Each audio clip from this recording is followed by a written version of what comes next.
Hello and welcome to another episode of the O3C podcast, coming to you from O3C Games. We are two men. Shut up. We are two men. I'm Jonathan Dunn and I'm joined by Chris Dow.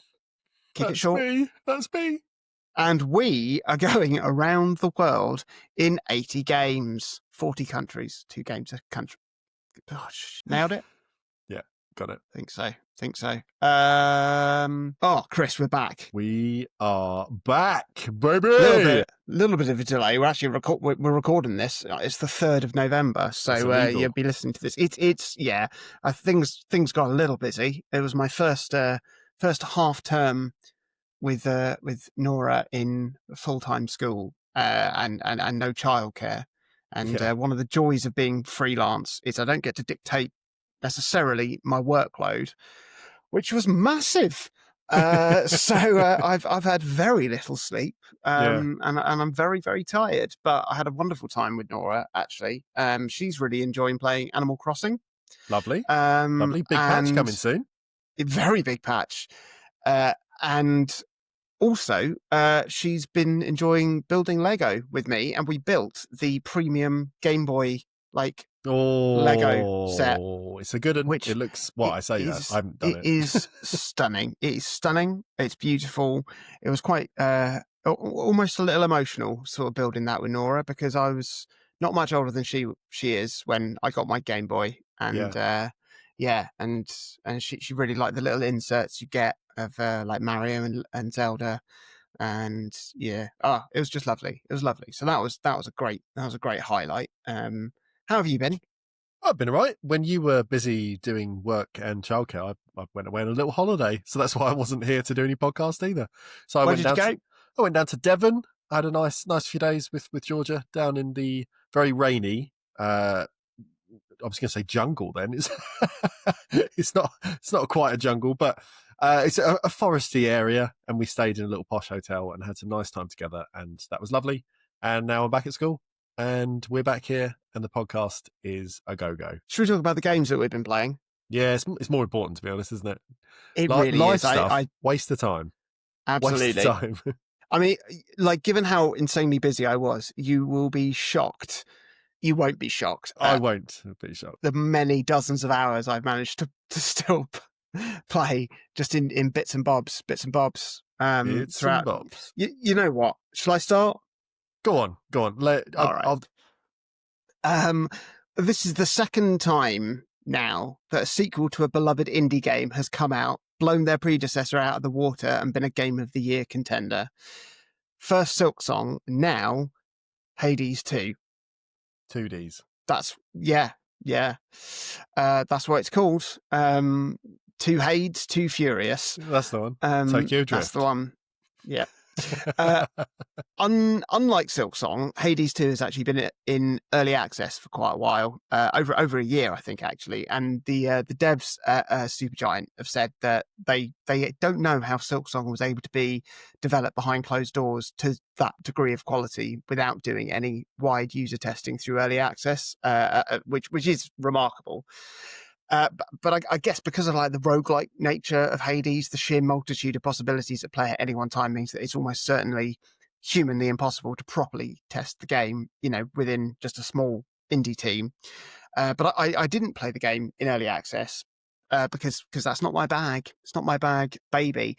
I like to play a finished experience, and I also avoided, looking at coverage of the early access version of the game to avoid spoilers for when it was inevitably released in its final 1.0 version. And I'm so happy that it's been released properly now, and on Switch 2 as well, because this feels like the home for it. Shall I tell you about Hades 2?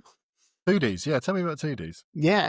2Ds is a straight narrative sequel to the first game, 1Ds, where you play... That's a better joke! Very silly. Carry on. In Hades 1, you played as Zagreus, who's Hades' son, trying to escape the House of Hades to reach the surface to discover the truth about his life or something. In Hades 2, you take control of Hades' daughter, Melinoe, who is a witch, having been raised under the tutelage of Chief Witch Hecate, and you are tasked with descending through the underworld to reclaim the House of Hades from the Titan of Time, Kronos, and also with ascending to the peak of Mount Olympus to destroy the king of monsters, Typhon. Hades 1 just had the one path to explore where you went through the different levels, which was Tartarus, Asphodel, Elysium, and Styx. You did that on repeat. So it's really, really great to have two different pathways to explore in Hades 2. In the underworld, you get to go through Erebus, Oceanus, the Fields of Mourning, before then returning to Tartarus from the first game. And then the surface route sees you explore the city of Ephora, the Rift of Thessaly, Mount Olympus, and then the summit. And it really helps solve the biggest problem with any roguelike game, which is getting bored with the variety and the locales getting stale. From a structural point of view, the game is pretty much exactly the same as Hades 1, whereby you have a range of different weapons to choose from. As you clear encounters with enemies, you get a boon from a god to power your weapon up, and you then construct your build, getting more powerful boons and other abilities as you go through your run to take on bosses of each of the biomes, and then a final boss of the run. In between all of that, you develop your relationships with the many, many, many characters in this world by giving them nectar or ambrosia when you encounter them. And then this allows you to engage. Yep. Yeah. The creamed rice. Very ahead of its time. This... and then developing your relationships with these characters allows you to engage in a baffling amount of voice-acted dialogue that deepens each of these relationships and broadens the scope of all the characters and the characterizations in the game. I don't know how many hours of voice work there is in this game, but it must be... I mean, if you said there was like thousands, I would believe you. It's just insane. Yeah. Like there's writing and dialogue written for every possible instance as well. So like when you encounter a boss, depending on the types of boons you've already gained or like in that run or the weapons you've chosen, or by where your relationship has got to with other characters, you'll have subtly different dialogue. It's just like there's no comparison to these two games in terms of like just an organically, unbelievably real feeling in a game. It's just it's ridiculous what they've done. You'll always have a goal or an aim to tick off in your runs, whether that's unlocking all of the boons of a certain god, or winning runs with certain weapons, or collecting all manner of different collectibles to craft different things and unlock more mechanics and other abilities and other relationships and all of that stuff.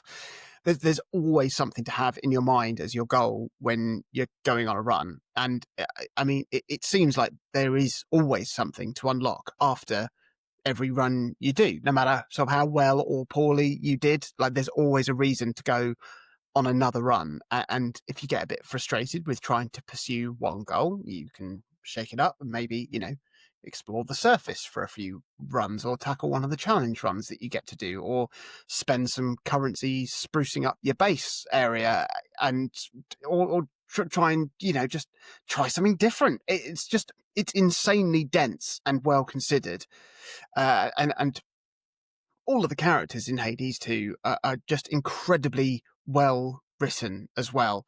Like, I know that certain people prefer the story and the writing and the characters in Hades 1. And, I had a lot of time to spend, obviously, with the characters in this game. And definitely, like, Melinoe is a much more nuanced character than Zagreus was in Hades 1. Because Zagreus was quite snarky, quite sarcastic. He sort of had this pre-built attitude that was quite charming. And Melinoe is immediately more earnest. She doesn't have as many obvious facets to her character until you start exploring her relationships with, various characters. You start to see more and more of who this character really is, which I found to be very, very rewarding, developing that over the course of many dozens of hours. And the brilliant thing about the other characters in this game, obviously it's all set within the world of Greek myths, and all of the gods and titans and other characters from myth and legend, like they are fundamentally archetypes. Like that's how they were created from the minds of humans, hundreds of thousands of years ago, not hundreds of thousands, hundreds and thousands, the sprinkles. It's a lot of pudding references today. Mate, you've seen how much weight I've lost in the last month. I've basically got a pint of custard down here ready to go. Delicious. Yeah. So like, you'll get someone like Moros, who is death incarnate. He's pretty gloomy, or Nemesis, who is the personification of retribution. She's got a few walls up, and like the excellent thing in this game is that whilst most of these characters start off as seemingly one-dimensional stereotypes, which is what they are, that's where the stereotype has come from, they all have layers that you get to peel away the more you get to know them. It leads to some wonderful side stories too.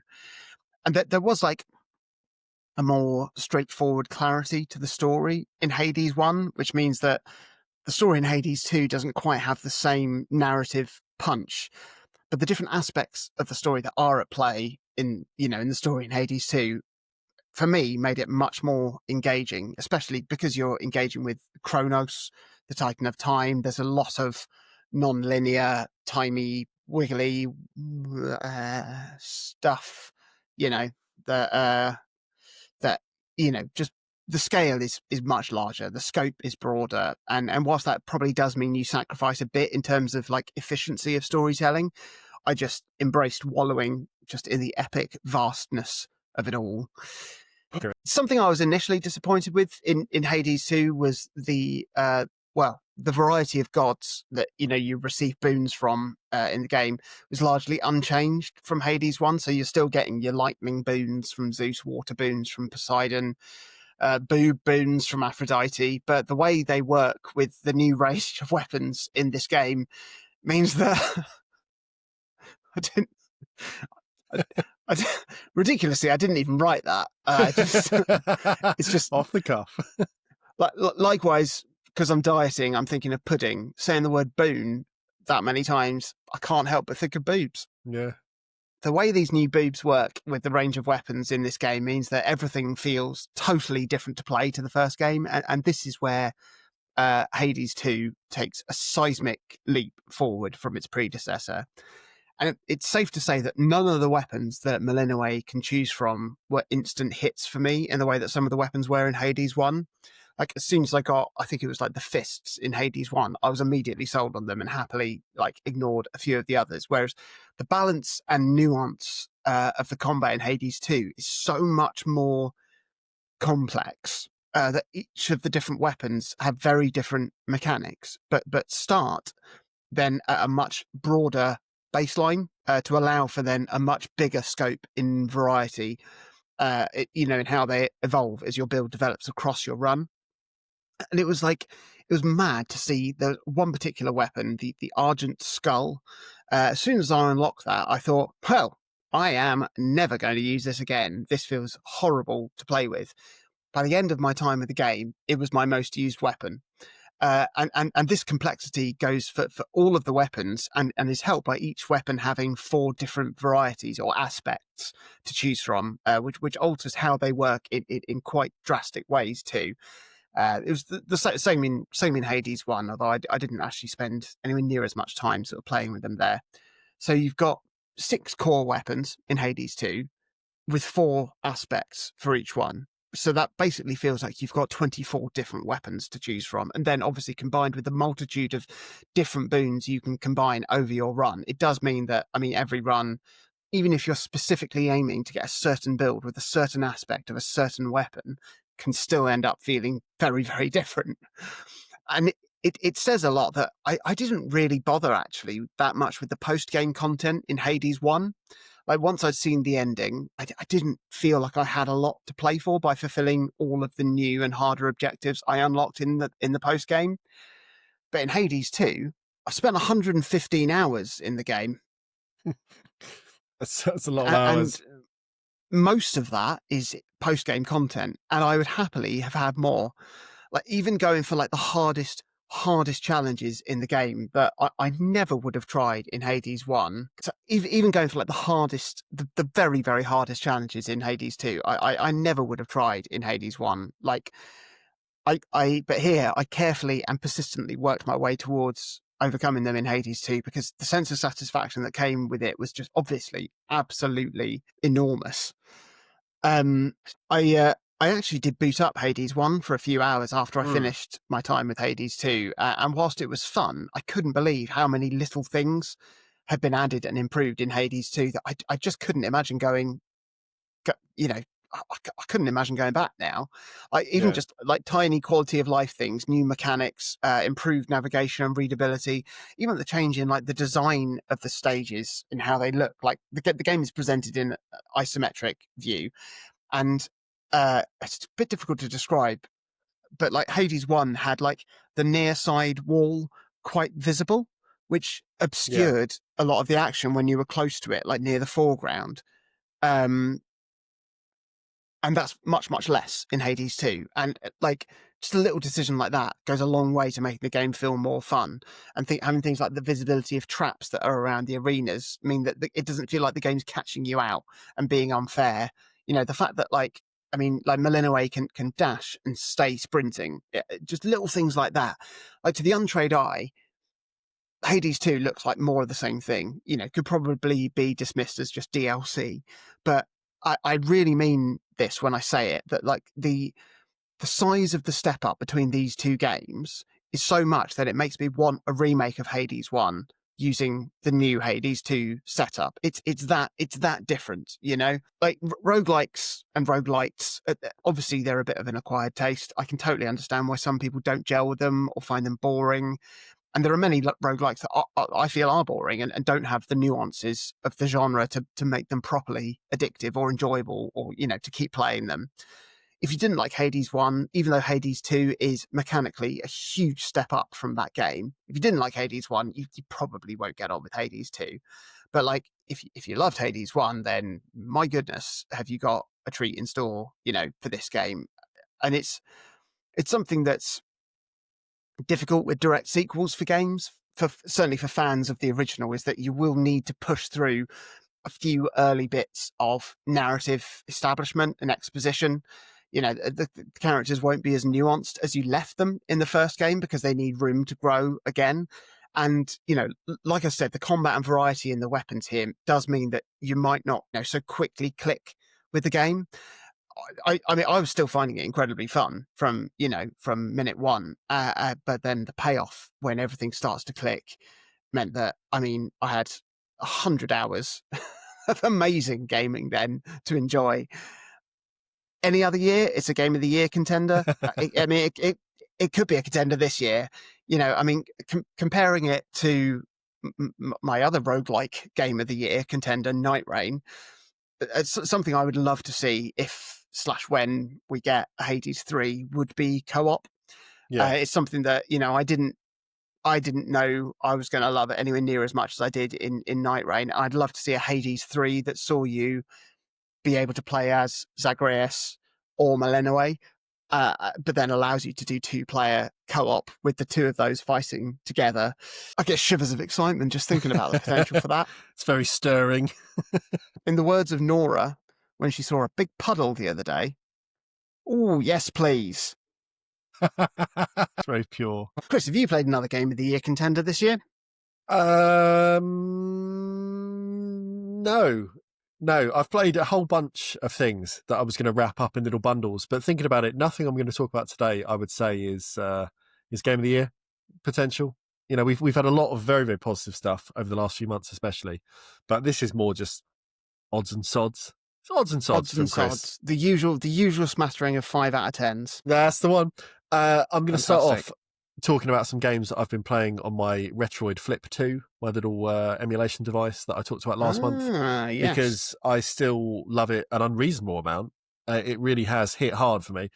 It's been really interesting as well to be more immersed in kind of the Android handheld space, as I'm now being hit with direct marketing and social media groups constantly whenever I'm on the computer or my phone. And it's really hard because I've got a real obsession with tech and shiny stuff, and I want new buttons to press and play with. But anytime I do see like a more powerful device, I look back at what I'm using the Flip 2 for and think, there's nothing this new machine would do that I need it to do.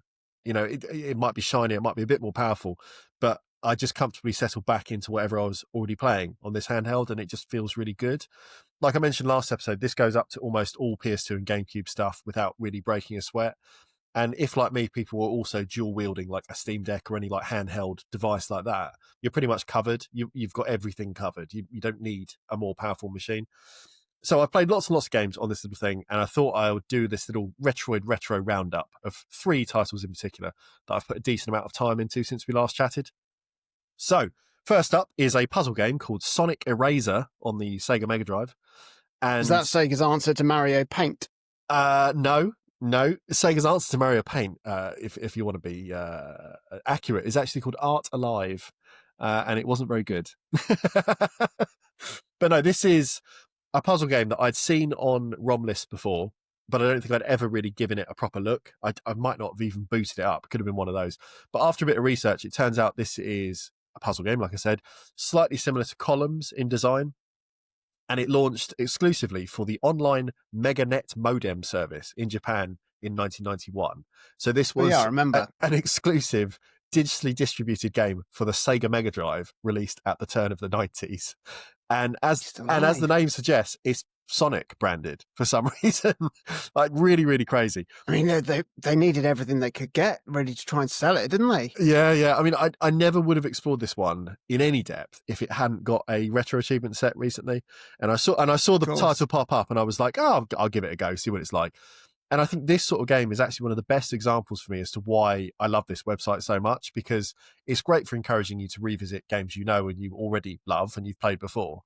Maybe push yourself to go the extra mile and beat them properly or really kind of, push them to their limits. But it can also introduce you to really weird and wonderful titles you'd never have sought out, for better and for sometimes for worse. and with careful achievement curation, it encourages you to really get the most out of weird games as well, to really see what there is to offer that you wouldn't find on like a natural playthrough. So Sonic Eraser has a whole bunch of modes. There's a few variations in score-based modes that, as I mentioned before, they play a bit like Columns, though here the piece configurations kind of favour width rather than the sort of 3-piece high drops of Columns, if you can sort of visualise that. There's a versus mode as well, where you control Sonic and you're trying to beat another Sonic on the other side of the screen by freezing their playfield and taking control of their drops to try and mess up their play space anytime you get like a combo. So it's reasonably creative as kind of a versus puzzle mode goes. And then finally, the place I spent the most time, there's a round mode where you need to clear 40 predetermined boards of specific tiles, and it increases in difficulty steadily until a truly nightmarish climax. And it felt like it would be plain sailing for the first 10 or so stages. It got harder for the next 10, and then by the 30s I was like really starting to sweat a bit, and I thought this is actually very tough. And stage 39, as the particular zenith of this game, took me, and this is not exaggerating because retro achievements tracks your playtime, upwards of 12 hours to beat this one stage. And the worst thing about it was the process of finding out in real time that if you linger on the stage select menu, which you get kicked back to if you fail a stage, for a little bit too long, the game plays the little attract demo mode and it resets all your progress. So you just lose everything and you have to start again from zero every time. Well, that's awful. Yeah, so you do all preceding stages again. And the first time I lost all my progress when I was just chilling out casually having a rest, I wasn't to know, obviously, because that's not documented anywhere. I felt very annoyed. I closed my little device. I went to bed. I thought, maybe I'll come back to this. Maybe I won't. I'm just going to put it down. The second time, though, the next day, I was sat at the hospital with Georgia because she just had her wisdom teeth taken out.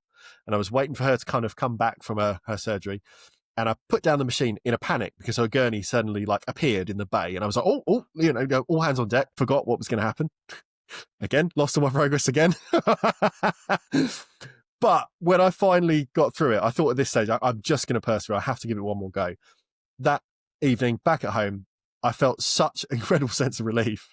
But also in beating it, I inadvertently became the first person to beat it on retro achievements. I was the first person to do every single stage. So if nothing else, even with all that frustration, I'll always have my name in lights there. So that's something, isn't it? That's something. It is. It is something. Yeah. As a second game, nothing else. Talking of Georgia, you may remember several years ago now, we played through all of the Simpsons Hit and Run. and it was when we first got together. And I'd never played it back when it was kind of contemporary on the PS2 et al. But I had a really, really good time taking it in turns to play through stages with her, because it was one of those games that she really remembered fondly from when she was a kid. Like, she had it on her PS2 when she was young.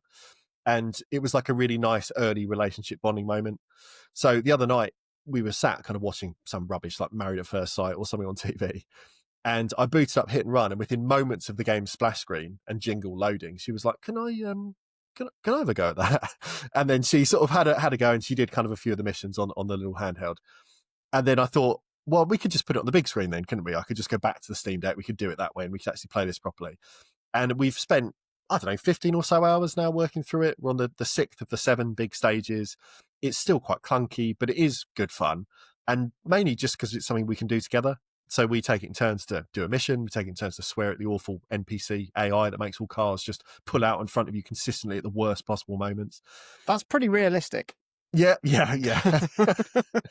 This is another game, though, where the retro achievements integration is really good. And plenty of like the soft progression-based stuff, so just unlock all the vehicles, beat all the missions, that kind of thing, is fine. But there's way more creative goals here as well that have taken a lot of effort, I think, on the sort of achievement developers' part to kind of make it work nicely. So it's like beating certain missions with certain vehicles. A lot of them then will kind of reference additional Simpsons related jokes and gags in their titles and stuff, which is all kind of like a nice little bonus. And I'm just really consistently impressed by how achievement support is added in any old games, because it's magic, really. It's essentially just people painstakingly combing through a game's memory when it's running, looking for very specific variables and sort of addresses changing in the background, like looking through the matrix to see, oh, that must mean that's happened, or that must mean that counter's gone up. And giving an achievement for like a certain score or a number of lives is probably quite easy. You're just looking for what value goes up by 1 at what time. But as soon as you venture into a more complicated like 3D game like this that's got layered conditional unlock requirements, I don't know how any of it works at all.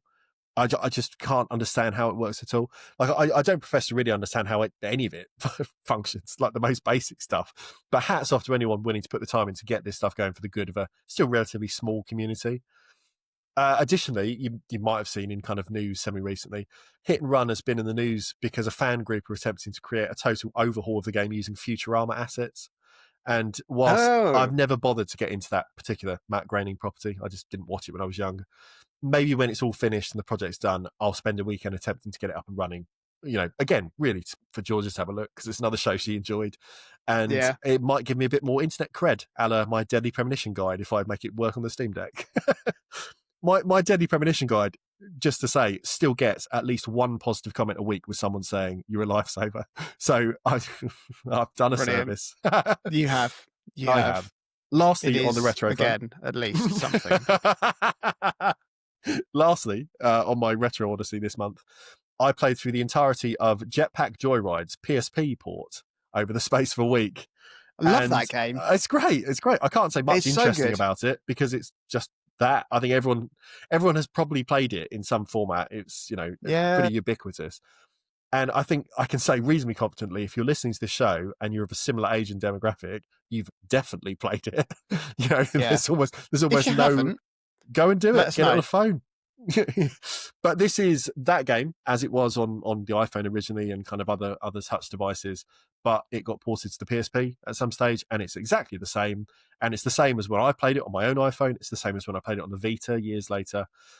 But I do think it's really interesting to remember back when mobile games were like distinct like this, because they're not anymore. Like in 2025, mobile games are either regular PC or console games that have just been shrunk down to use really horrible touch controls, or like ad-riddled free-to-play nightmares. And there's not really anything in between. But just 10 or so years ago, it was all very different, because you could get games like Jetpack Joyride. They were made for the device they were going to be played on. So they were just like one touch controls or something very simple. And they all use those kind of bite-sized challenge and being easy to learn but tough to master, mechanics first gameplay, all that sort of stuff that really worked on those devices. Because today, like I see sort of YouTube videos sometimes saying, Death Stranding, is it any good on the iPhone? And it's like, of course not. Of course not. Even if it runs, of course not. Of course not. Or Resident Evil 4 remake on the iPhone, how does it perform? And it's like, I don't care. That's not where I'd play that game. Not that I'm going to play that game anyway, because I'm a big weenie. But if I was going to suddenly say, let's play Resident Evil 4 Remake, surely the iPhone is not the place to be doing it. Just mad. And this is from a platform that, like I said, a decade ago, we were playing Angry Birds. And Angry Birds made sense. It made sense on a phone, you know?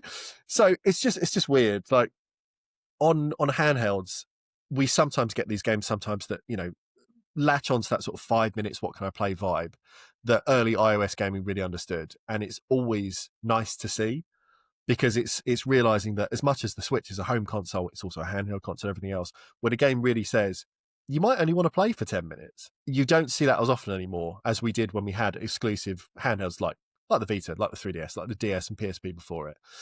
Back when I last played Jetpack Joyride on the Vita, it was before I was a teacher. I was working in residential care. If I ever had like a sleep-in shift, or I was lone working with one of the residents who would go to bed early, I'd have my console there. And Jetpack Joyride was perfect because it was easy to feel like you're making progress, even if you played just for a few minutes. And it was also very easy to throw down quickly if there was something I had to go and attend to. And in the evenings now, obviously I'm not balancing having to potentially jump up to support like care needs or anything. But, you know, me and George were just sat there, we're doing our own thing in the evening, and having something like Jetpack Joyride was just a nice pick up and play distraction. And it still has lovely pixel art. It's still got enough challenge to keep me interested. You have to kind of focus just the right amount. And it was never outright frustrating. And it probably took me, I don't know, 10 hours in total, probably in just little 15-minute chunks to get all the kind of achievements done in the game and feel like, yeah, another one mastered. Good game. Good game. Game of the year? If it was a new version, maybe. Have you played any more games of the year? I've played a good review so far. But before I talk about it, I just need to start with a small apology. I mean, to everyone, really, to myself, but to Nintendo for my expletive-riddled rant about Pokemon Legends Z2A. Did you buy it? Did you buy it, Jonathan? Well, I'm still not thrilled with the structure of the content rollout that they've established. It caused me a lot of ire last month. I have actually now discovered a few key points that I didn't get quite right. Firstly, the day one DLC. Yes, the DLC is available to buy on day one, but the content is actual post-game content and won't be released until next year. There's a couple of immediate cosmetic items you get if you buy the DLC now, but it's essentially no different to a season pass DLC that, you know, they've done for other Pokemon games, and obviously loads of other games have done.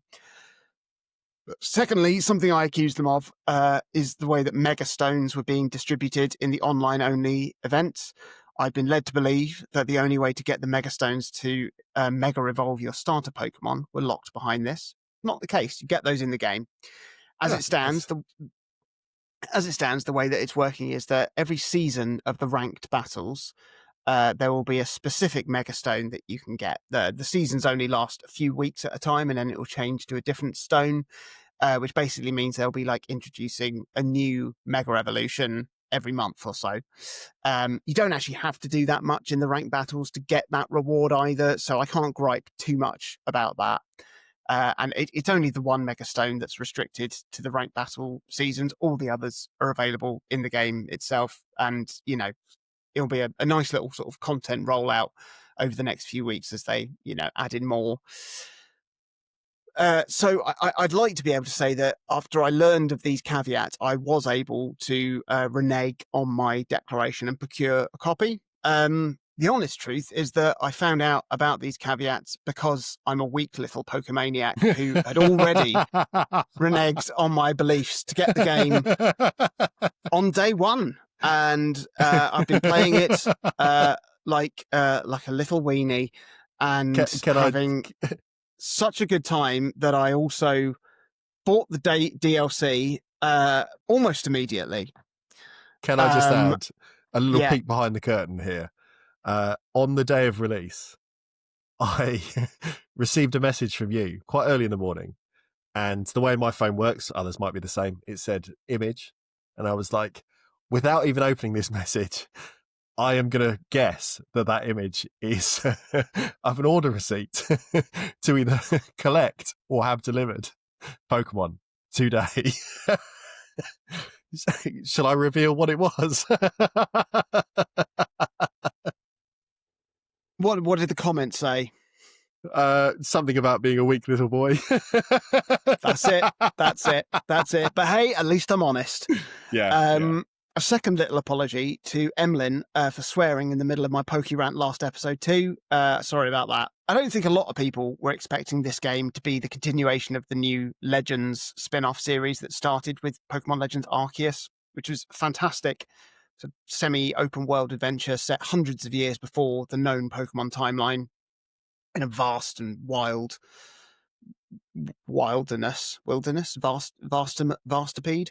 I was personally expecting something similar, but set in an ancient version of a different Pokemon land. I was hoping for something set in the world of Pokemon Gold and Silver, exploring the origins and myths of the legendary Pokemon from those games.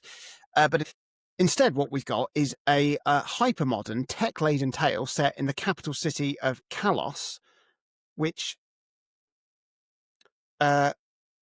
is the main city in Pokemon X and Y, and the story in Pokemon Legends Z to A is basically serves as a direct sequel to Pokemon X and Y. It picks up that story 5 years on from where it left off in this French-inspired land, and it's quite nice actually, because usually with the Pokemon games you get the two games that come out. Obviously, the two slightly different versions with different Pokemon in each, and occasionally little story things different to encourage you to trade. And then a year or so on, you'll get a third pillar version of the game, which will have, sort of some big new mechanic in it, and probably some like post-gamey sort of stuff. So like you had Pokemon Yellow for Pokemon Red and Blue, and you had Pokemon Crystal for Gold and Silver. You had Emerald for Ruby and Sapphire, and etc. etc. Pokemon X and Y, they never got a third pillar game or DLC serving as a bit of a sequel or a continuation. So it's sort of like we finally got that.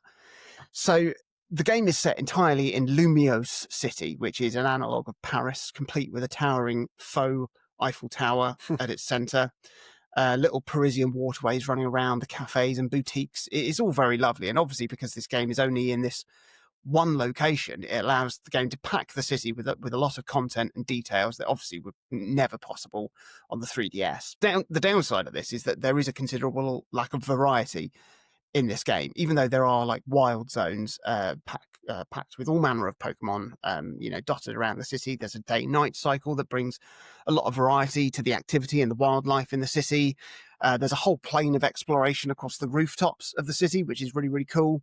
But there's no escaping the fact that you don't get to cross oceans or climb mountains or descend into caves or volcanoes and encounter legendary Pokemon akin to actual gods. Nora enjoyed watching me play quite a lot. She said at one point, "Oh, can you go to a different city?" Nope. No, I cannot. But the gameplay loop is really good. It's really addictive. It kept me entertained even without that level of variety. But it's still a strange choice of setup and locale and theme and story for a Pokemon Legends game, because in many ways this feels like what I would expect the next mainline Pokemon game to feel like, not something that warrants being set as a spin-off side series. Having said that, the game does do a fair things. I'm not used to talking this much. I'm used to listening. Having said that, the game does do a fair few things that are new to the series. The first and most important thing being having fully real-time battles for the first time in a Pokemon game like this, allowing for a much more immediate, quick, and interactive experience. Instead of having your 4 moves to choose from in a menu, they're mapped to the A, B, X, and Y buttons, replacing the idea of PP, or it's like equivalent to magic in another RPG, to limit your usage of the moves. Moves now instead have a different length cooldown timers, so the stronger moves take longer to cool down. It's a very natural and organic shift that works, honestly, brilliantly. It lends a whole new type of strategizing to your battles. Mega Evolution itself is just as fun as it was when we first got it. It felt like the first and still best gimmick, to have Super Pokemon, which is basically when Pokemon started getting a little bit stale, they were like, right, what more can we do? When they needed to start sort of, spicing things up, instead of just adding 100 new Pokemon to a game, they started adding in gimmicks. So in X and Y, you've got the Mega Evolutions, which are further evolutions of classic Pokemon, which are crazy, outlandish, and really fun designs, and a healthy dose of added power. Absolutely wonderful. The gimmicks then started getting a bit ridiculous. You started getting, you got Z moves then in Sun and Moon, which were basically like Mega Evolution special moves. We didn't need giant Pokemon in Sword and Shield. We didn't need Pokemon with crystal hats in Scarlet and Violet. Are you sure? I'm very, very sure, Chris. And now there's a ton of brand new Mega Evolutions in this game, which are all just great fun. They're always surprising and delightful and silly and creative, and I love them. I managed to avoid a lot of spoilers. I didn't know what were in the game. I didn't see, most of the designs, so it was always quite a treat when you encounter them. These battles that you do with the Mega Pokemon that are going rogue around Lumio City, they feel like proper boss battles, big AoE attacks that you need to observe and avoid, proper phases, like proper bosses. And, the only real way of countering the strength of the Mega Pokemon is to Mega Evolve your own Pokemon. And so you need to hunt down Mega Stones for specific Pokemon, catch their counterpart, or evolve them, to allow you to fight fire with fire, so to speak. It's great. It's chaotic. It's just really, really fun. And it's definitely the most engaging Pokemon battles the series has ever had by a long way. Apart from maybe Pokken Tournament, which actually was brilliant, but no one played it. No one. I mentioned the day-night cycle, and the way that this is implemented is quite cool, because it sort of dictates the gameplay loop. In the daytime, there aren't trainers roaming around looking to battle you, so you're sort of free to explore and investigate side quests, explore the wild areas to catch Pokemon, progress some of the main story, drink coffee in the cafes, Lovely. Buy some clothes to dress up. And then when night falls, there'll be sections of the city cordoned off as battle zones. And then you have all night to fight trainers to earn points, to make money, level up your Pokemon, and crucially, level up your ranking in the Pokemon Z to A Royale. You start at rank Z. Yeah. And every time you want to ascend to a new rank, you have to fight enough trainers to get enough points, and then you'll be selected to do a special opponent to then rise to the next rank. Almost like, it felt very much like sort of gym leaders in the normal Pokemon games. You start at rank Z, and you have to. That's right. Go from Z to A. I see what they did there. Yeah. Although strangely, and I guess this is maybe a bit of a spoiler, there's a story event that sees you skip 17 levels at once, which felt like a weird choice. Lazy. Then also, yes, maybe, but also the prospect of doing that loop 26 times was actually a bit unpleasant, and would have probably become stale if you weren't progressing quickly enough. I think they probably came up with the idea of Z to A, liked the fact that was cool, and then thought differently about it halfway through. Anyway, it doesn't really matter because it's fun. In between the general battling, leveling, catching, and evolving, there's all still it's all still a brilliantly addictive setup. The normal sort of Pokemon stuff. There's also this overarching story, which I think is probably the most I've enjoyed a storyline in a Pokemon game. Wow. It's not saying much, because reflecting on it, actually, Pokemon X and Y is the only one in a mainline Pokemon game I think I actively enjoyed. It's certainly the only one I can remember. And it was nice then to see a couple of familiar faces and plot points from that story return here. And it's just great to have a different narrative climax that isn't winning the Pokemon League, because basically the end scene of every Pokemon game is just you alone in an empty room with a Pokemon professor saying, well done. Yeah. And, the climax of the story in Pokemon Legends Z to A is brilliant. It's spectacular. It's dramatic. It's moving. It's emotional. It's excellent. And honestly, in general, the writing just feels so much better in this game than it's been in the series for a fair while, with considered, varied characters, witty dialogue, some excellent bits of animation that bring everything to life. the city does feel alive and bustling, but even if a lot of the NPCs do, when you look closely at them in the background, they are just standing still. Obviously it's not going to compare to like the dense population of like a AAA open world game running on PS5 or something, but it's the best Pokemon has felt in a long time. Obviously I'm playing this on Switch 2, so it all runs very smoothly, and there are some nice touches of lighting and detail that I'm sure are missing on Switch 1. But even when like the game gets really intense in the climax of the game's biggest battles, it's all still silky smooth, which again, treat for a Pokemon game. Yeah. Every now and again, like I remember just how this compares to the first Pokemon games. Like just the idea of being able to see Pokemon wandering around in the wild was such a far-fetched dream 25 years ago. And that always brings me joy. And, the core mechanics of Pokemon are still as addictive as ever. I'm very surprised that I've had as great a time as I have with this game. I've 100%ed it, 60 hours. Of course. Obviously, because I've been so busy. Obviously, like I said, I've pre-bought the DLC because I'm an idiot. That's coming in February. I'm really looking forward to seeing what new Mega Evolutions are added in that, what new storylines we're going to have. Something Casper said to me, friend of the show, Casper, is that it feels like there's two different teams making Pokemon games now at Game Freak. The ones doing these Legends games and the ones doing the mainline games. And both teams have different ideas or different instructions of what the Pokemon experience should be and how that, can evolve. Much in the same way that like Monster Hunter has like the Monster Hunter Worlds, Monster Hunter Wilds games, and then the more immediate Monster Hunter Rise game. In both franchises, like, I know which ones I prefer at the moment, certainly, and I really hope that the next mainline Pokemon games really learn from what's worked so well in both the Legends games and also what absolutely didn't work in Scarlet and Violet. And I really hope they focus on refining the quality of the core experience rather than worry about rolling out content and events to keep people playing, because it really just diminishes the single player experience of those games. The central adventure of those like Pokemon games has always, to me, been just a really wonderful, creative and personal experience. I'd like the games to feel more connected to me, personally going forward, rather than feeling like I'm diving into a murky capitalist pool.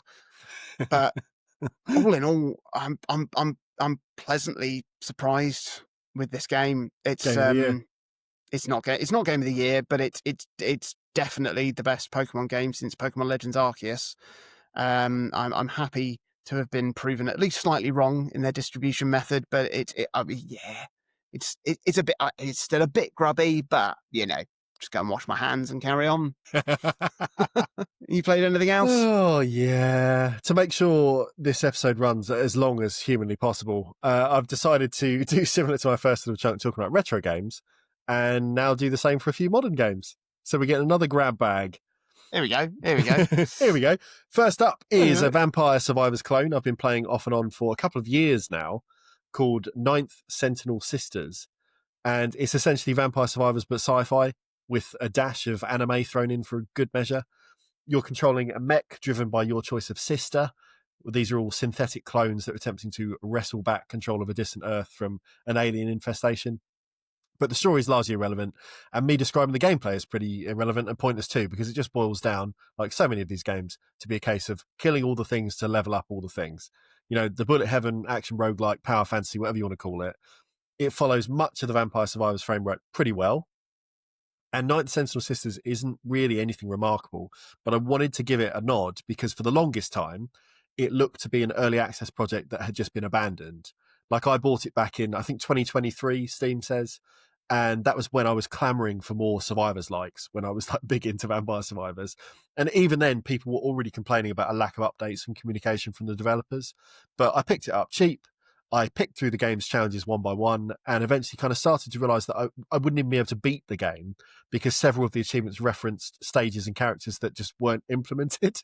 And it was like, oh, that's kind of a bit annoying, but, frustrating, but it cost me £3 and I'd played it for 20 odd hours and I thought that's fine. It is what it is. Couldn't really moan too much.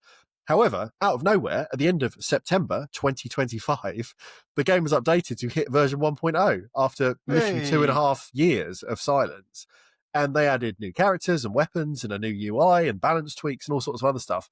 And since then, there's been a steady stream of tweaks and quality of life updates as well.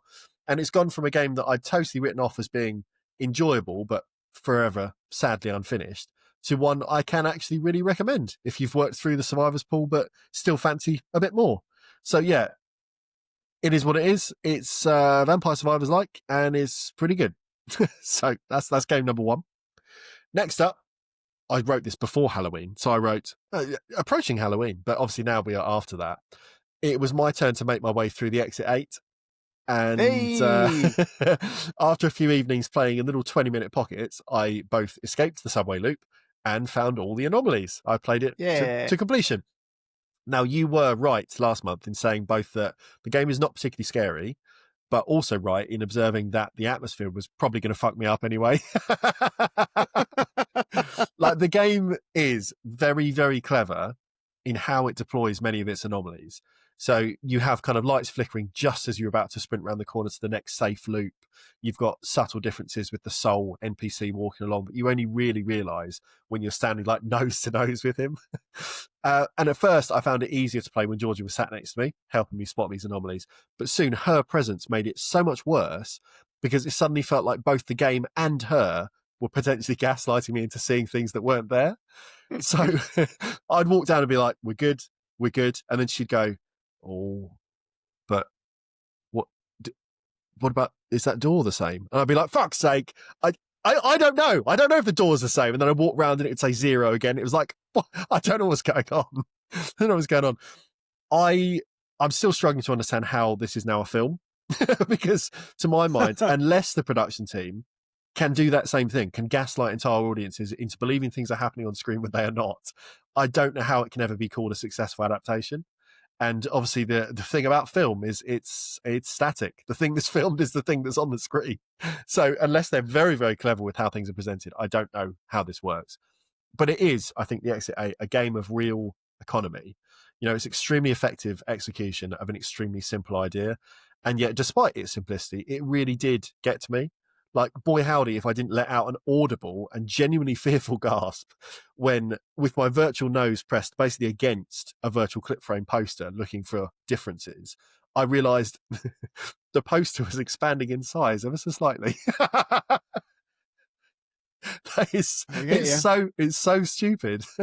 But when I was like really looking, and then I was like, the pattern of the wall is essentially a grid, and the frame is bigger than it was a moment ago. Just really messed me up. So I enjoyed it. Are you going to freak out when you realize there's a giant spider? Oh, who knows? Like, when I did beat the game, I headed over to Steam to read some of the game's almost 5,000 reviews. And to cap off this little section, I thought I'd just highlight some of my one-line favourites because they really made me laugh. One user called Meatwater says, great to play when high and paranoid. A user called Zaphan says, have you ever wanted to play Spot the Difference, but in hell? User The Ninetails says, brought back great memories of when I was in a paranoid psychotic episode. User Mr. Cheese Muffin writes, why is he so hot? And then finally, for Minty, this is really, user formerly Chuck says, maybe the real Exit 8 is just the friends we made along the way. Very good. Very good. Now, lastly, for this month, a contemporary game, very contemporary, that I wanted to talk about and not put loads of time into, but I still felt it was worth mentioning to try and catch the zeitgeist a bit. It is the newest project from Bennett Foddy called Baby Steps. Ah, yeah. Now, Baby Steps is Bennett Foddy doing what Bennett Foddy does best, because he has a weird obsession with unconventional control schemes. Like, if you've ever played the old Flash game QWOP, QWOP, or the incredibly frustrating Getting Over It, or even to a lesser extent, like his Playdate game Zipper, all of them have you moving a character in ways that feel deliberately uncomfortable and hard to kind of master and get your head around. Baby Steps, again, follows this framework. You control a bumbling man in his 30s called Nate, who is transported from his comfortable existence of welching off his family, and then is slothfully welching off his family, slothfully living in their den draped in a pajama onesie, and he finds himself shot off to a faraway fantasy land. And it's essentially using like the isekai setup that's really popular in modern anime and manga, with the protagonist warped to an unfamiliar setting. Though its roots, I guess, is they go far further back than just anime, because Western standards like The Wizard of Oz and Alice in Wonderland, they're all essentially isekai in that sense, just fish out of water stuff. But Baby Steps is maybe one of the strangest to do it in this subgenre of fiction, by virtue of the setting and characters being odd, naturally, but also because in being transported, Nate forgets entirely how to walk. And whereas that kind of genre is often about someone finding, I am a knight now in this world, whereas I was just a normal person in my regular life. Here, Nate goes from being someone who can walk to someone who really needs to learn how to use their legs. And the game, I would say, I'm sure this is written everywhere on the internet, I haven't done my research, it is very much the Dark Souls of walking, because you lift each leg individually with the left or right trigger, and when your leg is off the ground, you maneuver the limb through the air with the analog stick before releasing to set it down, and then following with the other to sort of try and perambulate forwards. And I'm not joking when I say that the first challenge, to get up and walk literally 10 steps forward to speak to the first NPC, took me maybe 15 minutes to get right. Really, really hard. It feels so alien to control what looks like a relatively traditional third-person action game in a way like this, that making progress can feel glacial until you've basically retrained your fingers. You need to really think about every motion of each digit. Now, a couple of hours in, I can move a lot more comfortably, but there's still been plenty of times when I've tripped over a rock or I've lost my balance crossing like a very tiny crevice, and I've lost what feels like a year's worth of progress as Nate slides headfirst down a boggy stream. The saving grace here, when the protagonist has fallen for the 100th time on the same slippery step, and I've slumped into a chair as if the life has exited my body, is that I know that to move on means that I get to see more of the game's genuinely hysterically funny cutscenes. It's really, really, really good. And although not as frequent as the laughs in something like Thank Goodness You're Here, the delivery here is really excellent. It's the sort of conversational style, sort of absurdist style, really, of something that's been popularized by, say, Rick and Morty, but with none of the aggression or shock value that writing team has really lent into. So instead, it's all quite mild-mannered in its weirdness. And Bennett Foddy voices basically every character except for Nate. And the majority of his lines were apparently just completely improvised to try and throw the other voice actor off and further the idea of him being in a strange alien place. That's and brilliant. It just makes it really funny. Like, Foddy is from Australia, and he's got a real kind of, recognizably Australian drawl in how he speaks. And it works particularly well here, because if you've ever played Getting Over It, which for anyone who hasn't, you are a man in a big pot that can only climb up a big structure by swinging a hammer and latching onto things and launching yourself that way. Anytime you fall down in that game and lose progress, you have Bennett Foddy speaking very, very calmly in the background. Think like the Little Book of Calm from Black Books, explaining essentially like the process is as important as the destination, or sometimes quoting from like famous authors as to their thoughts on failure and rebirth. And it's very, very serious, very, very straight for the humor. Whereas here, it's just him going really buck wild on just bizarre, odd tangents, and it's just very, very funny. I can't say much about where the game goes. I'm only a few checkpoints in, really, but I do really want to play more. It's very unlikely to be anyone's game of the year, but it's certainly a game of a year in that it came out this year, and there's generally not going to be anything else like it. I'm pretty confident in 2025. Around the world in 80 games. America. Chris, we started Around the World in 80 Games in my motherland of Denmark, and now we are in your motherland, the land of your mother, the United States of your mother. We are indeed. For anyone that doesn't know, I am half American by blood. Yes. Yeah, not by birth. I'm 100% UK-ish, UKian, Great British. by birth locale, but yeah, I am American by half. Whereabouts in America is your mum from? Ohio. There we go. Ohio. Hey, do you want to know some facts about America? Definitely. I'm now terrified after the Pokemon debacle, where I got some misinformation. I'm a bit worried about stating facts about countries, so I went on to the official United States of America government website to get some government approved facts about the country. Yeah. So, verified facts about America. It's the greatest country in the world. Obviously. Freedom is free. And also, guns don't kill people. They are not the problem. If anything, we need more guns, it says. I've heard that too. And of course, it can only be known as the President of the United States of America if it is a bloated, narcissistic tangerine from the actual United States of America. Otherwise, he should technically be known as Orangina. Is Orangina a British drink or is it a worldwide? I don't know, it might be. So, do you want to know some actual facts about America? Yeah. Well, that was good, though. It's a bit, isn't it?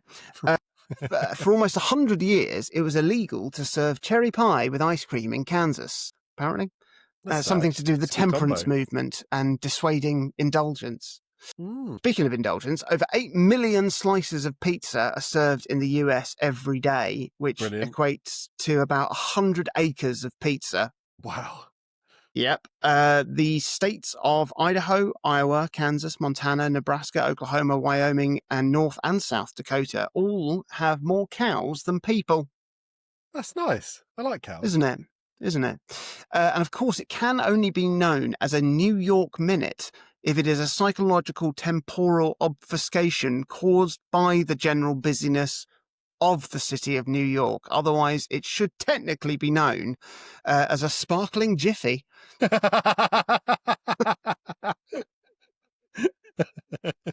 As an additional fact, a jiffy is an actual measurement of time. Is it?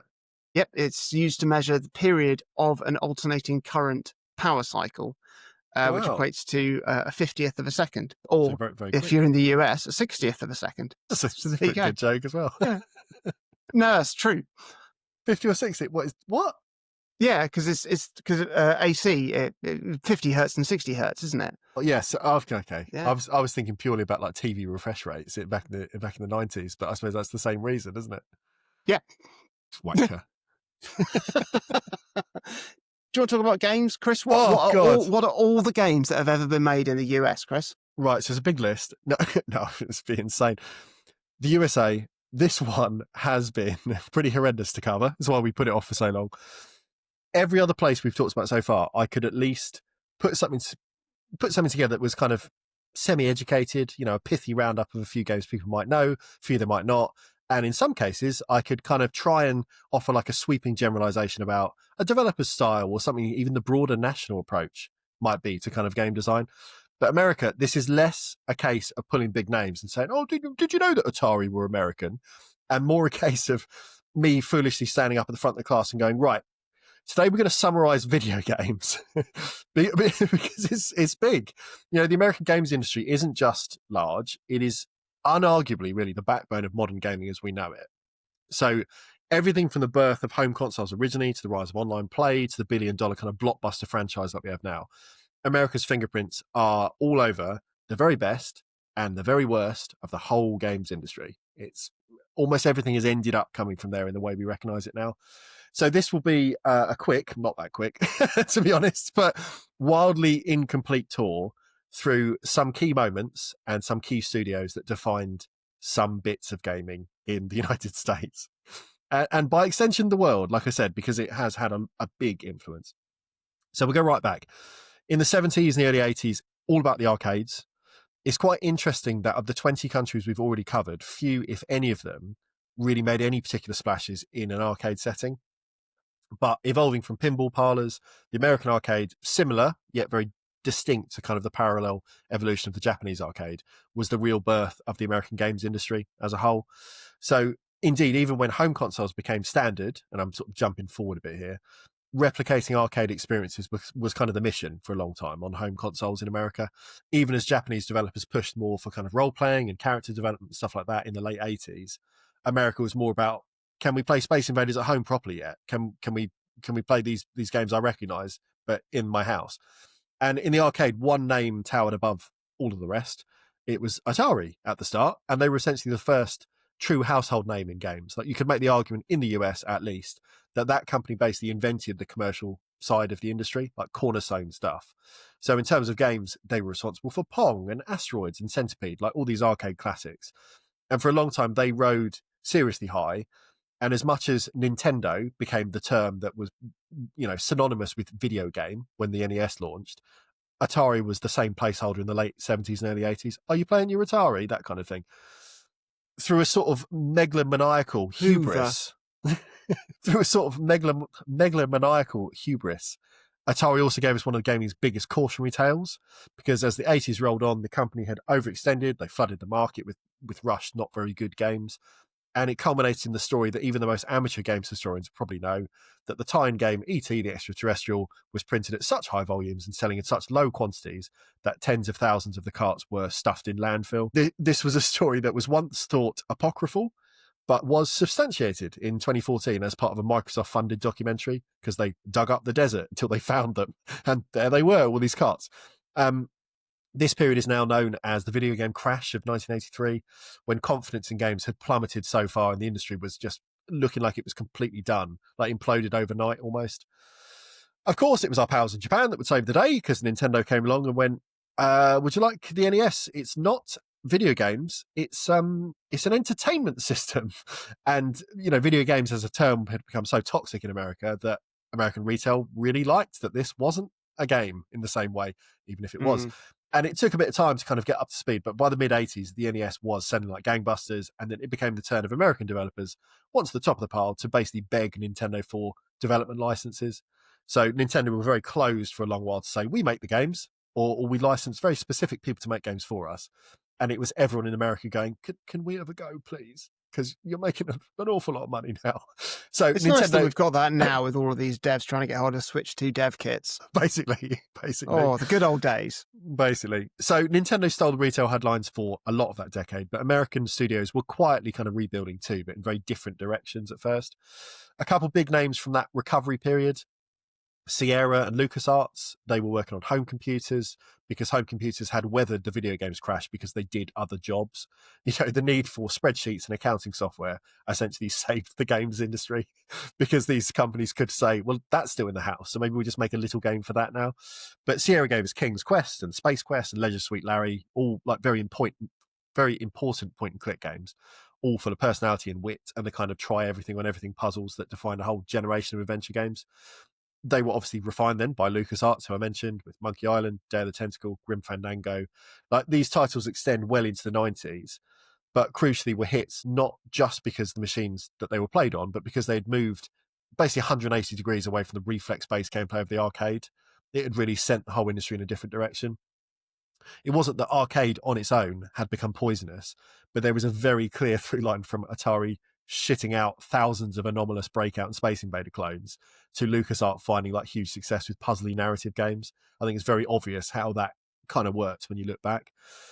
Going back a little bit further, over on the publishing side, we had the birth of Electronic Arts in the early 80s. This was EA started with surprisingly artistic intentions. Like, the company's whole pitch was to treat game developers as almost like rock stars. They put like people's faces and names on box art, and that really hadn't been done before. So very progressive for the time, considering Atari outright banned coders from including credits of any kind in their early games. Like, one of the earliest recorded Easter eggs is the Atari 2600 game Adventure, because you can find a hidden room that references its designer's name, Warren Robinette. And other than that, they weren't allowed to put in that they made the game. It wasn't in the manual, it wasn't on the back of the box, it wasn't in the game itself. For EA, though, they soon shed their humble, noble roots, and now one of the biggest machines in the industry, because they own everything. They own Codemasters and PopCap and Maxis, and they're the parent of EA Sports. And that means whether you're enjoying Dirt Rally or Peggle or The Sims 4 or Battlefield or FIFA or whatever it's fucking called, or Madden, like, you're lining the pockets of that juggernaut. And as of very recently, EA themselves were essentially purchased through an astonishingly high-value leveraged buyout, which means that technically we can also cover EA when we do Saudi Arabia. So that's cool and healthy, isn't it? Yeah. Look forward to that one. Yep. So, reversing a little again, back to the early days of PC gaming, Texas-based id Software basically invented the first-person shooter as we know it. So Wolfenstein 3D and then Doom and then Quake, they are all genre-shaping works. They also pioneered the shareware model to sell these games, just giving away the first chunk of the game for free and then charging for the rest. And shareware copies of Doom were so prevalent around the world at that kind of early time, installed on basically all functional computers, that it also inadvertently birthed modding communities and online multiplayer, because everyone suddenly had network machines and they all had Doom. So it was just a case of saying, can we make them talk to each other then? And that was, the beginning of, again, online gaming as we know it today. You can essentially draw a straight line from Doom to Call of Duty to Fortnite to whatever else people are playing now. Speaking of Call of Duty, that's another huge American export that reshaped the world. Infinity Ward and the revolving door of studios that followed. So you've got Treyarch, you've got Sledgehammer, you've got probably others, but I don't care. they built an empire out of like the cinematic first-person shooter, and Modern Warfare in particular on the 360 and the PS3 turned first-person shooter games into the dominant mainstream genre. And whether you think that's a good thing or not, its influence is undeniable. Talking cultural impact, we also kind of have to mention Rockstar, because they're not American. Rockstar, at least in our metrics, remains a British company by kind of birth. But Rockstar North, as the founding home studio, being in Edinburgh, they're the spiritual and creative base for GTA and everything else. But the company's internal network is now so sprawling that specific companies and specific games are very much the products of other places in the world. So Rockstar San Diego made Red Dead Redemption. And it's not saying there was no influence from other places, but it's a big thing. And it was predominantly made by people in the US. And it's also in the US, I guess, that the company's tone and themes and business heft have kind of rooted themselves as well. Like the GTA series especially, it's kind of a love letter to and a satire of American life. When I was kind of thinking what I was going to play for this month's episode, I said to Georgia, like, America's such a big place. And she was like, GTA, obviously. And it's like, yeah, but it's not. It's just not eligible. But the whole thing is about as American as it gets, even if its passport says otherwise. It really does feel like that. Then a few more. You've got Blizzard, or nowadays Activision Blizzard, big California heavyweight developer, responsible for Warcraft, for StarCraft, for Diablo, for Overwatch, and of course, World of Warcraft, which basically brought MMOs mainstream in the same way that Doom did for the first-person shooter. For years, we had Doom clones, and then for years later, we had World of Warcraft clones, because they became the archetypes for their respective genres. Having mentioned Activision Blizzard and EA, of course, we have to talk about Microsoft, because they've always been involved in PC hardware and software, but their move into games hardware with the Xbox in 2001 completely changed the console landscape. The original Xbox was essentially a contemporary PC in a big box. And it was big, and the controller was big, in the same way that American cars are double the width of cars produced everywhere else in the world for no reason at all. It just felt unapologetically American. And as a result, Microsoft brought us games like Halo, because they published the Bungie-created game, became an instant icon. Master Chief, still a character that is referenced and talked about and exists.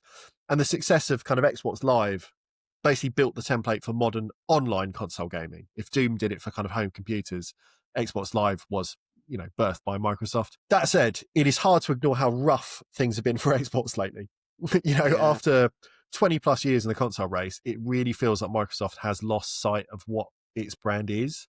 Like the Series X and S era has been plagued by identity issues. There's been big droughts between exclusives. Every game now is essentially launching on all rival platforms. So they've given up on exclusives as a thing. Game Pass. And old stuff being ported on as well. Yeah, it's mad, isn't it? Game Pass, which whilst, consumer first in concept, it felt like, seems to have essentially cannibalized its own software sales. Because, Xbox now make no money from games, but also don't build a new audience either. Because people that are on Game Pass use Game Pass, people that aren't don't want it because the prices have just gone up. So it's kind of a lose-lose on that front as well. And it's hard to say at this stage if Xbox continues as a hardware platform for more than maybe one additional generation. Like, Microsoft may own half the studios in the world now through acquisitions of Bethesda, of Activision, but it hasn't really shifted the needle. Like, they're not the big deal they once were in the same way. Back to games. I will wrap up soon, I promise. Scanning across genres, you can trace America's influence pretty much everywhere. The immersive sim, you've got Thief, System Shock, their descendants like Deus Ex, Bioshock, they come out of Looking Glass Studios. The open world action adventure, obviously Rockstar with their dubious global background play a huge part in that, but Bethesda too. The Elder Scrolls, Fallout, that's where those games came from as well. And if we look at the modern cinematic story-driven blockbuster, Naughty Dog, I guess, are probably one of the big kind of names in that. They basically wrote the modern playbook with Uncharted and The Last of Us and stuff like that. And even the indie boom of the 2010s, so breakout successes like Braid or Super Meat Boy or Fez, and then modern hits like Undertale and Stardew Valley, they're all predominantly American creators and teams that have led that charge. Sports and racing, whether it's realistic or arcadey, pretty much all US made. Tony Hawk's Pro Skater, Neversoft, EA Sports games, 2K Sports games, even the core Forza games. Not Horizon, though. That came from the UK, but the original Forza games, all America. And let's not forget Valve up in Seattle, because not only did they give us genuine all-timers like Half-Life, Portal, Team Fortress, Left 4 Dead, they also gave us Steam, which at this point is PC gaming. Everyone else that has tried to dethrone Steam has failed quite miserably. Epic's efforts to essentially say, we'll just give you games every month. They're all free. Can't make people sign up, which is bananas, like genuinely bananas. So yeah, Gabe Newell and Valve, they've spent decades now blurring the line between developer, platform holder, and now with the Steam Deck, hardware manufacturers as well. So yeah, real domination, but we like them for some reason. They're like the acceptable face of capitalism. I don't know why. Yeah. If there's one thread running through all this, though, it's scale and maybe sometimes forced reinvention, because American game development has always been big, quite brash a lot of the time, ambitious, occasionally self-destructive. It's this kind of cycle of development, occasional collapse, reinvention, and then domination in some ways. And that, I guess, is, like you joked about the stuff on the American government website, it's kind of the American way, is how a lot of kind of like the pillars of freedom are presented. And it's weird that it does bear out that clearly in kind of like an industry like this as well. Final shout outs, Epic Games, like I mentioned, they have their own store that no one cares about, but God bless them, they have given us Fortnite and its infinite content model. And alongside that, also the Unreal Engine that half the industry runs on. That's a big deal. The other half of 2025, so the other half of games in 2025 are probably running on Unity, which is technically Danish. So if anyone, as you mentioned earlier, knows our bloodlines, we're pretty much covered. The two of us have a hand in all games. Obsidian and In Exile have been keeping the flame alive for classic RPGs. Double Fine and Tim Schafer have kept the flag flying for kind of offbeat, sometimes heartfelt indie in inverted commas projects like Psychonauts. The recent Keeper looks really good. And even Telltale, who briefly, burping through that. And even Telltale, who briefly revived the adventure game for a whole new audience before collapsing under their own success, were American too.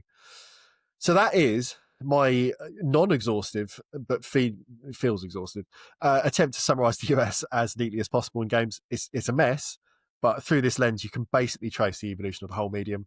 The highs and lows, the innovation, but also the excess, the hubris, which does kind of feel about right for America. Of the quite literally 100 billion potential candidates that you could have played this month, what did you play, Jonathan Dunn? Hades 2, spoke about it earlier. Easy peasy. It's tempting, just to save me on editing, to be honest. There's no rush to get this one out. Might as well put it out at the end of the next month. Maybe, yeah. So I decided to go with the obvious. I wanted to play a Call of Duty game bang, bang. because I've never really played one of these games, not properly anyway. I've said before that I don't really do online multiplayer stuff, and I found other better single player campaign stuff to scratch that itch. Combined with the fact that the single-player stuff in Call of Duty games seem to have become an increasingly lower priority than the online multiplayer live servicey stuff, which is understandable when you look at where this franchise makes its money. And like I said, there's plenty of other games to fulfill the first-person action-shaped hole in my life. So I'm not begrudging these games that they're not for me. But I wanted to sample one with a bit more of a critical eye and see if I could spot a way into them for me. There's obviously a huge back catalogue of Call of Duty games to choose from since they became an annualised affair, which, looking into it, was basically immediately, because the biggest gap between games, which was 2 years, came between Call of Duty and Call of Duty 2. And ever since then, they've released a game every year, bringing the total to 22 games, which have been helmed by, as you touched on, roving cycle of developers, Treyarch, Infinity Ward, doing most of them, Raven Software, Sledgehammer Games chipping in to make sure the franchise hits its quota. The choice of which one to play for me was easy to make because one of the games was included as a PS Plus monthly game a few months back, which was 2020's Call of Duty Black Ops Cold War, Nice. which is Call of Duty Black Ops 5, essentially, the Black Ops sub-series, leaping about all over the place with its timeline and settings to try and give a wide variety of narrative experiences. The variety of the gaming experience seems to be largely identical, with the standard Call of Duty combat throughout. Yep, guns, maybe a bang-bang. Black Ops Cold War is set during, have a guess. Cold War. That's right, the chilly winter of 2020 in Warwick. No, it's set in the 80s. You play... It's set in the 80s. You play as the all-American... whatever, dispatched by a very... dispatched by an admittedly very impressively well-rendered Ronald Reagan to hunt down a Soviet spy known only as Perseus. Reading reviews, the campaign came under some criticism for its length, which is apparently only about, I don't know, somewhere between 4 and 6 hours, which is fine by me. I don't mind a short game. Understandably underwhelming if you bought the game entirely for the single-player aspect, but as we know, 90% of people buying these games are playing, for the online experience, which I'll come on to. But I want to talk a little bit about the campaign first, which was pretty much exactly as I expected. There's a lot of running about, shooting, throwing grenades, hiding, stealthing, sneaking, gadgeting, that sort of stuff. It obviously all works well and is pretty good. This was the first of the Call of Duty games that was on, this current generation of hardware. Come on to that. It generally sets up the gameplay loop to be play a bit, watch a bit, play a bit, watch a bit, make a choice, watch a bit, watch a bit, watch a bit, play a bit. It's what most AAA games are these days, with the cinematic nature of the narrative, wanting to show off as many AAA elements as possible, and that's even more so in this game, being the first of it's the first Call of Duty game to be on this current generation of hardware, and obviously it's dripping in budget, but it does sort of structure. It feels like it structures a lot of the gameplay over showing that off. The classic slowing you down wherever it can to walk through environments that obviously look incredible, but just let me play. When it does let you play, it's good. And actually, to be fair, my favourite bits of the game so far have been the bits where I've opted to take a slower approach, doing the stealthier strategic option rather than going all guns blazing. But taking the game slowly. In the words of Alan Partridge, I don't mind playing games slowly, but I want it to be my decision. I would say use a sausage as a breakwater, but some of the German set events in this game, I don't want to come across as that racist guy in Peep Show. Daryl, that's it. The stealthier options are never as in-depth as something like Hitman, so it's a bit more straightforward and immediate to play the game like that. The story and overall setting and narratives of the 80s Cold War is great. Like, there are some great Cold War thriller and war movies that I've loved. It hits all of the cliches of those quite nicely. It is in desperate need of some 80s needle drops, though, to properly sell me on that experience. But it does, give you a nice bit of time in the sort of slow smoking room strategization side of this world, which I also love. It's not quite the American equivalent of Tinker Tailor Soldier Spy, but you do end up spending a decent bit of time actually between missions, sort of reviewing facts and looking at where to go next and hatching plans for the next mission, which obviously it's all semi-scripted and guided, but there's just enough interaction to make you feel like it's at least a bit organic, and I like that. I think that like the big bugbear for me, and I'm still not sure where I land on this, is to do with, and not to get too political, but like it's the glamorization of the military and war in general. Like, I saw somebody at Halloween, I went to like a pumpkin festival-y Halloween thing, and kids running around with toy guns, and it's just that weird. Like, it's weird to me. Obviously in this country it's very different. But also, annoyingly, it is very fun to shoot bad guys. Oh, yeah. That's the thing.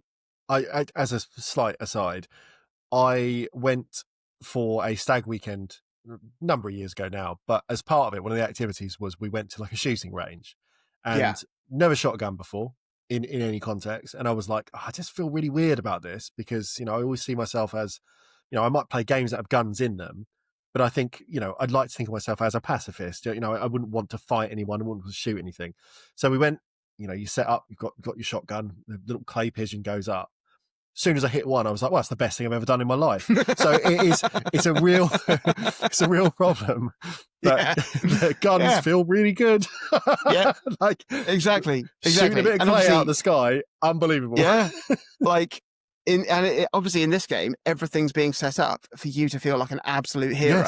Yes. Yeah. So I don't know where the line is with this sort of thing. I guess it will depend on the person playing it, how it affects them or influences them.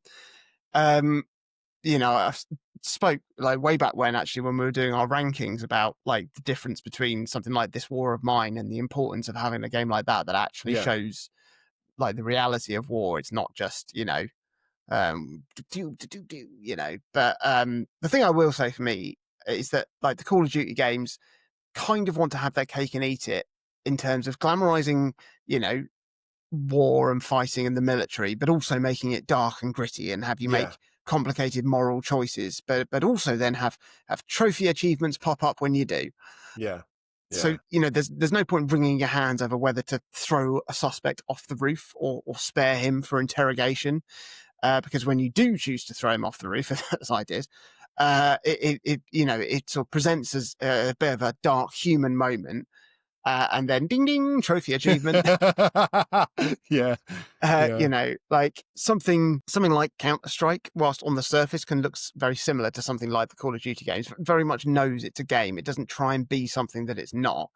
Whereas I think the devs of the Call of Duty games would love to make people cry and think, whilst also making them want to sign up to the army. So the campaign. It's slick, it's very well presented and cool. The tonal nature of it is as iffy as any other modern war game. But I think having it set in a different time period probably helps sell it a bit more as a fantasy genre experience rather than a realistic depiction of what it would be like to be these characters. I almost certainly won't play the campaign to completion, so its length actually doesn't matter to me. An hour doesn't matter. Exactly. Yeah, I played 2 hours of who knows what percent of that it is. The multiplayer side of the game, then, it is utterly impenetrable to a man pushing 40 with no experience in these type of games. Yeah, doesn't help that the main menu of the game gives you the choice to play about 20 different things. Not just campaign, multiplayer, and zombies mode of Cold War, but it presents other Call of Duty games like they are a viable option to launch into as well. There's like the free-to-play Warzone, Call of Duty Warzone, obviously. You can just launch that. And then it also is like, hey, do you want to jump into Season 1 of Call of Duty Vanguard or join this current seasonal event of Modern Warfare? And you're like, okay. And it's like, great, go ahead, 50 quid, on your way. I tried the normal multiplayer mode of Black Ops Cold War and the zombies mode, and I enjoyed the zombies mode a lot more because it's got a bit more structure to it. It's got a bit of a roguelike edge to it as well, and you get sort of like various upgrades and whatnot. The more zombie waves you survive. I think playing that with friends would probably be quite fun. The normal multiplayer mode though is just baffling. I mean, it immediately presented me with lots of different things to play, or mostly things to buy for in-game currency, out of game currency. I think a little man popped out of my PlayStation at one point and pickpocketed me. The funny thing is that like having been bit baffled by the multiplayer side of this, reading reviews of the game, the multiplayer side of this game was very heavily criticized for taking things back to basics too much. I mean, like, obviously, joking aside, I understand the standard different multiplayer modes like deathmatch and escort missions and capture the flag or whatever. I don't actually know if that's in there. See, joining any online community after a little bit of time, let alone 5 years, means that you're going to be a seal pup in a lion enclosure. But because these are annualized games and the new multiplayer sides of these games are basically just the next lot of features and maps of the previous one with maybe a few more features. So it's, it's not like if I bought the new Call of Duty game, I'd be on the same plane as everyone else starting the game. Yeah. I am never going to be good enough to play it online in these games, and there will never be a way for me to familiarize myself with the game enough to get up to scratch. Yeah. I totally understand that these games are hugely popular, obviously very well made. Any bones of contention in the minutiae of the mechanics are down to the fact that the changes are so granular between versions. Certainly the multiplayer side of things, much like playing FIFA games, it's like it just becomes a matter of taste more than anything else. But, if nothing else, it's nice for me to have it's nice for me to have a cast iron reminder that these types of games are just not for me. Yeah. And I will say I'm glad that I have the freedom of speech to say that. Ronald Reagan would be proud. Oh, what did you play? I think my choice this month might have been, I don't think it could be more opposite to yours. I generally don't think, I think if you had like a sort of continuum scale, we are literally at both ends with our choices this month. Main reason, after writing the notes on the USA, I just needed to fucking rest. So I was racking my brains for something that felt a bit more me. And my pick this month is a puzzle game called Zoop. That's ZOOP. It is a puzzle game adventure that few, if any, have heard of, despite it being a game that launched on absolutely every platform in the mid-90s. Like, I owned it on the Mega Drive as a kid. It also came out for the SNES and the PlayStation and the Sega Saturn and the Game Boy and DOS computers and even the Atari Jaguar. It only had about 40 games and one of them is Zoop. Jesus. Like, it's a kind of reflex-based puzzle game from a developer. I don't know if they did anything else. They're called Hookstone. It was published by Viacom, like the entertainment brand, in 95. And they were fiercely pursuing this as America's answer to Tetris, essentially. That was the pitch, by the way. Like, Viacom were pushing and marketing Zoop as America's favorite puzzle game before anyone in America had actually played it. Like, on the box of the US PlayStation release, there's a quote attributed to no one that reads, America's largest killer of time. And when you look closely, you'll see that it has a little TM after it, meaning that they basically trademarked their own phrase for marketing purposes before anyone outside of maybe a few focus groups had actually touched it. I guess the idea was to create this bright and bold alternative to like the slightly more sterile design of Tetris. And it is way more twitchy. It's fast paced. It's reflex first as a puzzle game. It's a bit like Columns. Bizarrely, the second time that game's come up today after its reference when I was talking about Sonic Eraser. You just need it to come up a third time and it'll disappear. But it's like Columns mashed with Tempest. A game I do like from the arcade, Atari's Tempest. It influenced basically all of the Jeff Minter stuff. So it's like an important game in a way for me. You control a little triangle in the center of the screen. You're able to move in 4 directions around a small grid, and you can zoop. That's to kind of fire off in either the north, south, east, or west from where you start in the center. Colored shapes are always advancing from the sides. You press any button on the pad to zoop, like I said, and you will take on the color of whatever piece you touch. So if your piece is blue and you zoop into a row of blue shapes, you'll clear them all. If a green piece is just behind the blues, you will munch all the blue bits and then you will change to green. So you'll then need to look for a green piece to kind of zoop into next. So it's constantly about kind of like balancing what color have I got, what do I need to manage, which stacks are high that I need to reduce and everything else. At low levels, it's really simple, straightforward. The game generates a lot of kind of very kind patterns of just like the same colors in a row. But a few stages in, it becomes oddly aggressive for a puzzle game, like very quickly gets out of hand. And Tetris, I think, one of its real skills is that if you play it from level 0, it has a very good difficulty curve in most versions. Like an average player, you will feel the speed increase, but with a bit of practice, you should be able to get to kind of level 9 or 10 in a Tetris game. And then you might start to kind of like make a few mistakes, but it ramps up really nicely to that point. But in Zoop, it's very possible to trip over your own fingers and get caught in a loop of just picking up the wrong colors again and again and again, just a few minutes into a game. Well, that's how I feel being colorblind. I mean, they are all different shapes as well, so that would help you. So there is that to kind of assist. Now, this may sound a bit confusing in audio form. I guarantee if anyone looks at a screenshot, it will make sense immediately. Like it's quite easy to read once you look at it. The aesthetic of the whole thing, very much 90s Nickelodeon, which I kind of dig.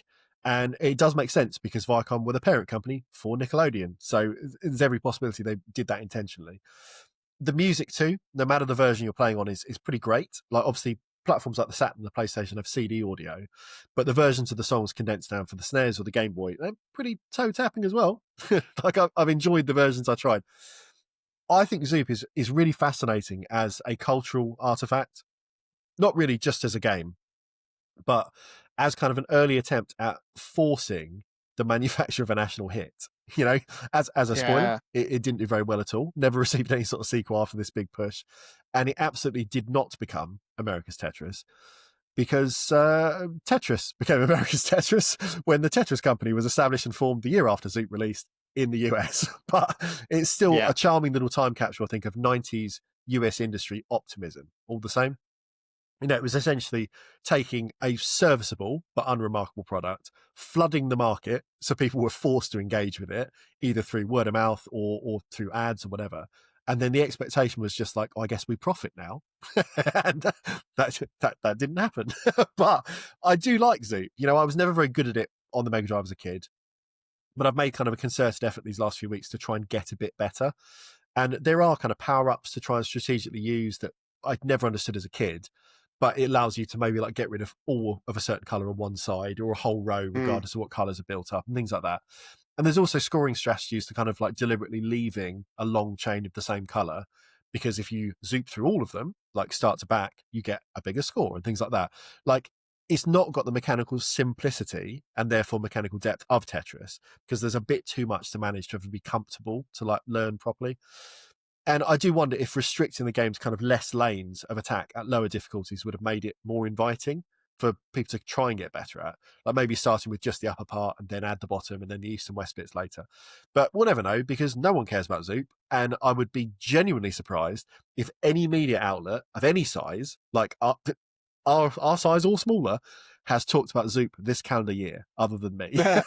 So that's my contribution. America, thanks for Zoop. Thanks for Call of Duty. It's got to be bedtime now. I think you should double down on your Zoopness and try and get all the retro achievements for every single version of Zoop. There's a few on there, and obviously because I've been playing it on my little handheld, I've unlocked a few achievements. It's just so hard. Like the sort of top tier, you look at kind of what the expectation is, and it seems like, getting to level 15 or 16 is not going to be very hard. It's brutal. It's absolutely brutal. Like I've really tried, and I just can't do it. Do you think it would take you longer to do that or beat Sekiro?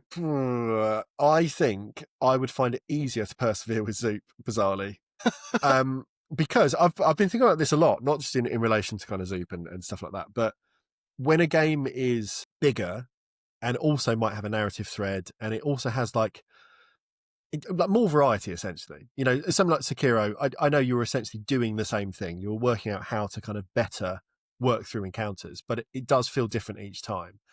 And the bit that I think I really struggle with is like I could beat a big boss like I did in Elden Ring, and then knowing how long it took me and knowing that the next one might be the same again, but different enough that I'm basically starting from scratch, I find that really hard. Whereas Tetris, I can play a game like that endlessly because it's like, I know the rules aren't going to change.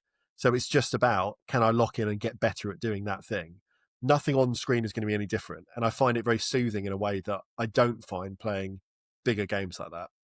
So it's weird that out of the two of us, I'm the one with OCD. Isn't it? I just like Tetris. I've played, again, going on holiday this last week. A big part of this is that been quite a stressful month or two, a few months maybe. And I thought, okay, me and George can have a nice few days where we just relax. We'll kind of go all out. We'll kind of really pamper ourselves for a couple of days. I felt more relaxed on the final day when I woke up early and I played through all of Tetris Effect's journey mode before Georgia woke up than I did the day before when I was having an hour and a half massage. And there's something about it. It's like my body felt better, obviously having a massage, and it was like, there's a lot of tension there. This feels good to kind of like try and release it a bit. But Tetris Effect releases something in my brain that the massage couldn't. And yeah, there's something about puzzle games that really just hits something in my brain that very few other things scratch, and very, very few other things kind of really help me through challenging times. And yeah, it's no surprise that as I've just gone back to school, literally today, it's my first day back for the new term, played a lot of Tetris the last few days. Where are we going next, Tris? We're flying back to Europe. Ooh, nice. We're going to hit up Portugal, I think. We're going to go to Portugal. Portuguese games. I couldn't tell you any off the top of my head, so I'm excited. I'm not even going to open the tab like I normally do and check in advance. Yeah, I've just plucked this out of the air. We're doing Portugal. We'll work out what was made there before next episode. Fantastic. I know this for sure, that Porto in Portugal is in my top 3 places I've ever been. Wow. There we go. That was America. Next time, Portugal. Oh, and it'll be December then. Oh boy. Gosh. Oh boy. Come and join us on the Discord. Go to o3c.games. Join us there. Chat to us. Find us on social media at o3c games on everything. Tell us what you're playing. Tell us what where. Give us a suggestion of which country to go to next, or suggestion of a game to play, or anything else you might like to chat to us about.